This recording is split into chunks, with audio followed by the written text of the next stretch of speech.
la mort. Ça, on doit tout laisser. Alléluia. Est-ce que tu peux acclamer ton Dieu? Oui, je vais comprendre. Donc, chacun de vous, bien-aimés, après ce programme, doit créer, n'est-ce pas, une nouvelle cause de bénédiction. Doit se consacrer à Dieu. Doit faire un effort à rester, n'est-ce pas, dans le canevas que Dieu te donne ce matin. Parce que Dieu te donne un plan. Dieu te donne une manière. Comment marcher? Comment marcher avec lui? Est-ce que ça va? Quelqu'un me suit, non? C'est ça. Moi, il dit consacrez-vous à l'Éternel. Il leur demande de se consacrer à l'Éternel. Ce qui voudrait dire qu'ils ne devaient plus servir Dieu comme ils l'ont servi hier. Parce que la manière dont vous avez servi Dieu hier a envoyé problème entre Dieu et lui.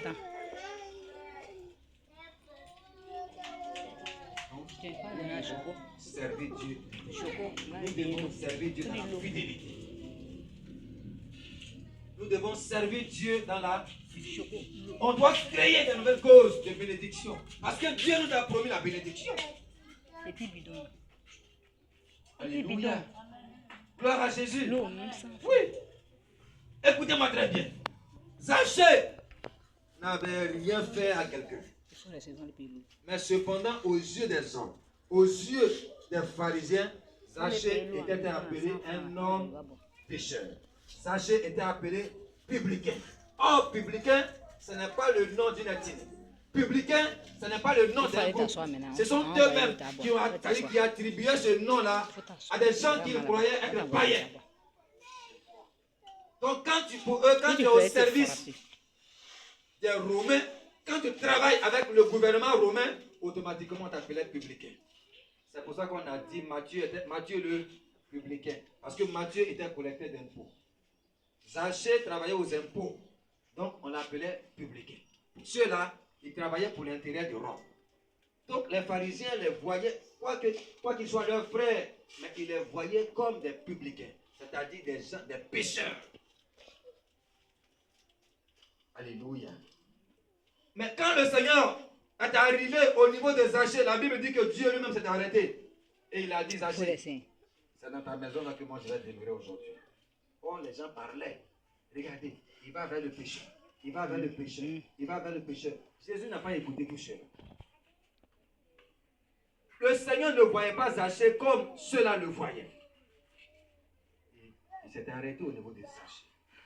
Alors, quand il est allé dans la maison de Zachée, la Bible dit que Zachée a créé une nouvelle cause de bénédiction en disant au Seigneur, si j'avais volé quelque chose de quelqu'un, je lui donne 2, 3 ou 4. Alléluia. Amen. Et aujourd'hui, moi, je vais me réconcilier avec toi, mon Seigneur. Zachée venait de créer une nouvelle cause de bénédiction. Alléluia. Tout et chacun de nous, bien-aimés, doit créer une nouvelle cause de bénédiction. Et quand le Seigneur est entré dans la maison de Zachée, tous ceux qui avaient coupé union avec Zachée sont entrés là-bas parce que Jésus était dans la maison de Zachée. Quand le Seigneur entre dans ta vie, quand le Seigneur te saisit, tous ceux qui ne te parlaient pas à un moment donné te parlent. Ils sont obligés de te parler. Pourquoi? Parce que Jésus est dans ta vie. Mais pour que le Seigneur soit dans ta vie, il faut une nouvelle cause de bénédiction. Une nouvelle cause de relation. Il y a ce que tu étais qui a empêché le Seigneur de s'asseoir dans ta vie. Et il y a ce que tu es maintenant. Il permet au Seigneur de s'asseoir dans ta vie. Est-ce que quelqu'un me suit? Amen. Est-ce que quelqu'un me suit? Amen. Oui.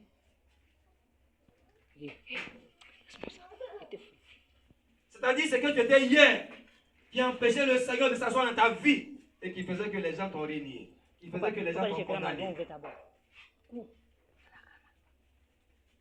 Quand tu crées une nouvelle cause de bénédiction dans ta vie, ce que tu es aujourd'hui permet au Seigneur de s'asseoir dans ta vie. Et ces mêmes personnes sont condamnées. C'est pour moi, ils ont ouvert. Que Dieu nous bénisse. Que Dieu nous bénisse. Amen. On va prendre Galates chapitre 3, les versets 13 et 14.